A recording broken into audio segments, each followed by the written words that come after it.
So, how do you know what classes your child needs to take? Okay, it depends on where you live, and it changes every 4 or 5 years or so. There are rules of thumb about where we go to find this list, right? We don't Oh, just yeah, of make it course, up. We of aren't course. pulling it out of thin air. So every state has a DOE website. For us, it's GADOE. Department of Education, yep.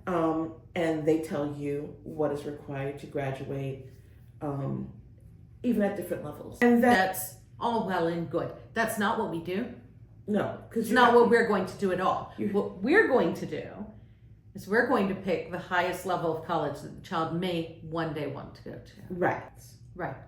I always start with the most stringent, and then if the child starts showing talents and propensities that make you want to spend more time in those talents, then I start whittling off Right. of that.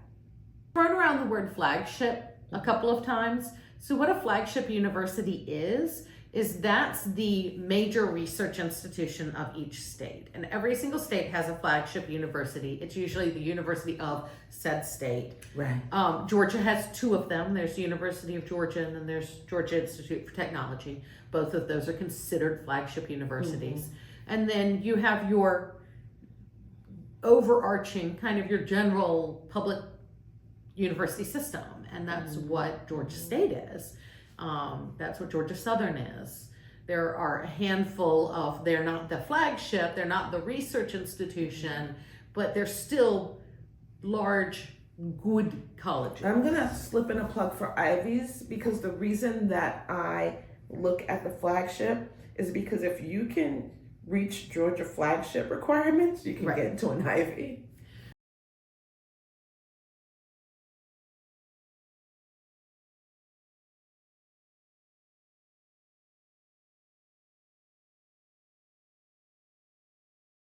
My child was saying he's never going to college.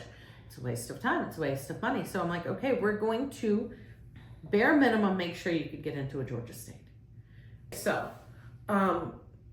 when they're still young, 8th grade, 9th grade, I'm laying out a course for them that will guarantee they get into a flagship university.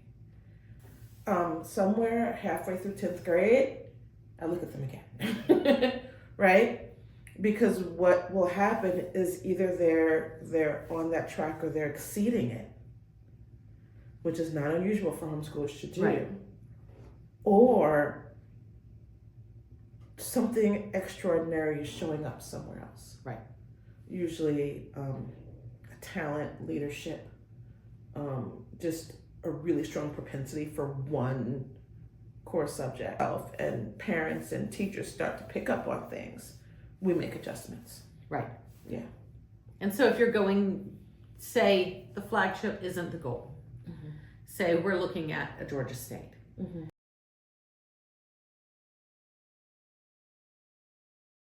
Because what we're ultimately talking about here is the requirements to get a high school diploma. Mm-hmm. You are perfectly welcome to use your local state Department of Education website and pull the pathways that they have and say, this is what a high school diploma looks like. Mm-hmm. That's not what we do. We look at college entrance requirements because they're going to hit on everything that the state requires and maybe then some. Mm-hmm. But whatever your metric is that you're using to determine which coursework you're going to follow, every single one of them is going to require 4 years of the language arts. And okay, so I'm gonna say something a little controversial here. We may Go or for may it. not keep this in here. Okay. But anyone who looks at you and says, as a homeschooler, your child only needs enough math to do their finances and grocery shop, and only enough language arts to read the newspaper, is setting you up for failure. That's not a high school education. That's a middle school education. That's a middle school education.